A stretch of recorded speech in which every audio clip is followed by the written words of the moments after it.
दोस्तों, चंद्रयान-3 एक बार फिर से चौंकाने वाली जानकारी भेज दी है, जिसे देखकर पूरी दुनिया हैरान हो चुकी है। क्योंकि साथियों, पूरा देश अब तक चंद्रयान-3 मिशन को भूल ही चुका था। लेकिन तभी इसरो की वैज्ञानिकों ने एक बहुत ही बड़ा खुलासा कर दिया, जिसे सुनकर पूरी दुनिया के अंदर भारत की जय जयकार होने लगी। आपको यह बात तो याद ही होगी कि 4 सितंबर का दिन भारत के चंद्रयान मिशन का चांद पर आखिरी दिन था। क्योंकि दोस्तों, यही वह दिन है जिस दिन चंद्रयान-3 को स्लीप मोड में डाल दिया गया था। इस प्रक्रिया में सबसे पहले विक्रम लैंडर को स्लीप मोड में डाला गया और इसके कुछ समय बाद प्रज्ञान रोवर को भी बंद कर दिया गया।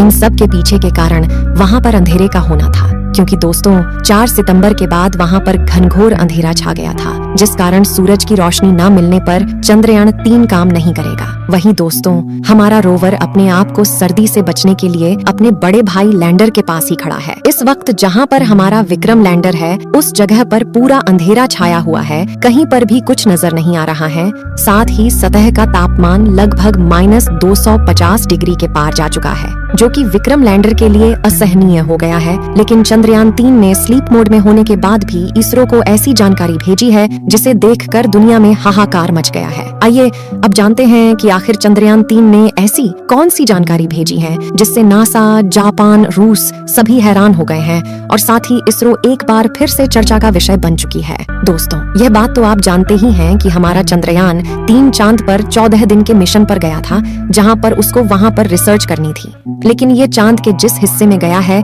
वहाँ पर तापमान चांद के बाकी हिस्सों की तुलना में हद से ज्यादा माइनस में रहता है। अभी तो फिलहाल उस हिस्से में घनघोर अंधेरा छाया हुआ है, जो कि आने वाले 22 सितंबर को हट जाएगा। लेकिन साथियों, हमारा विक्रम लैंडर फिलहाल किस हालत में है? क्या प्रज्ञान रोवर वापस से काम करेगा? यानी कि चांद के उस हिस्से में जब वापस से धूप आएगी, तो क्या चंद्रयान-3 वापस से एक्टिव हो जाएगा, या फिर यह मिशन यही तक था, यानी कि खत्म हो गया है? और साथ ही चंद्रयान-3 ने अब तक चांद पर क्या क्या रिसर्च की है, क्या क्या हासिल किया है? आइए इन सब के बारे में डिटेल से जानते हैं। लेकिन साथियों, वीडियो में आगे बढ़ने से पहले आपसे रिक्वेस्ट है कि आपने अभी तक इस वीडियो को लाइक नहीं किया है, तो हमारे भारत के वैज्ञानिकों की मेहनत के लिए वीडियो को एक लाइक जरूर करें और कमेंट में कुछ अच्छा जरूर लिखें।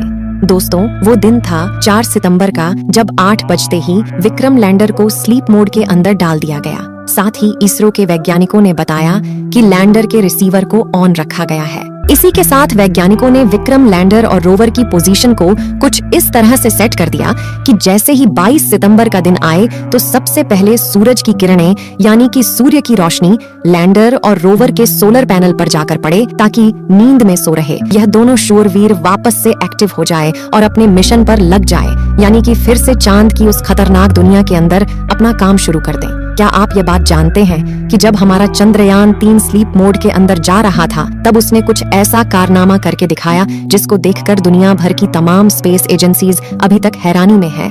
उन्हें यकीन नहीं हो रहा है कि इसरो यह कर सकता है, तो कैसे? लेकिन इसरो ने वो कर दिखाया। दरअसल साथियों, विक्रम लैंडर को दूसरी बार सॉफ्ट लैंडिंग करवाई गई। जी हाँ, आपने सही सुना, दूसरी बार। इसरो के वैज्ञानिकों ने विक्रम लैंडर के अंदर लगे इंजन को वापस से स्टार्ट किया और फिर विक्रम लैंडर को 30 से 40 मीटर की ऊंचाई तक ऊपर उठाया और फिर इसके बाद उसकी जगह को थोड़ा चेंज कर दिया गया और फिर उसे वापस से नीचे लैंड करवा दिया गया। भारत ने यह करके इतिहास रच दिया। साथ ही यह देखकर नासा के भी होश उड़ गए, क्योंकि चंद्रयान-3 को दोबारा से ऊपर उठाने का कोई प्लान नहीं था। इसे तो सिर्फ मून की उस सतह पर जाकर रिसर्च करना था, लेकिन इसने यह काम बड़े जोरों शुरू से किया। हालांकि दोस्तों, आपको बता दें कि दोबारा लैंडिंग करने का ऐसा काम पहला नासा कर चुका है, यानी कि भारत पहला देश नहीं है जिसने अपने यान को चांद पर दोबारा लैंड करवाया था। ये बात आप जानते ही हैं कि चांद के दक्षिणी ध्रुव पर जाने वाला भारत पहला देश से बन गया है, क्योंकि आज से पहले वहाँ पर कोई भी नहीं गया है। सभी देश उस भयंकर दुनिया के अंदर जाने से डरते हैं, लेकिन भारत पहला देश बन चुका है जो वहाँ पर जाकर रिसर्च भी कर चुका है। विक्रम लैंडर और प्रज्ञान रोवर द्वारा की गई रिसर्च में बहुत सारी बातें सामने आई।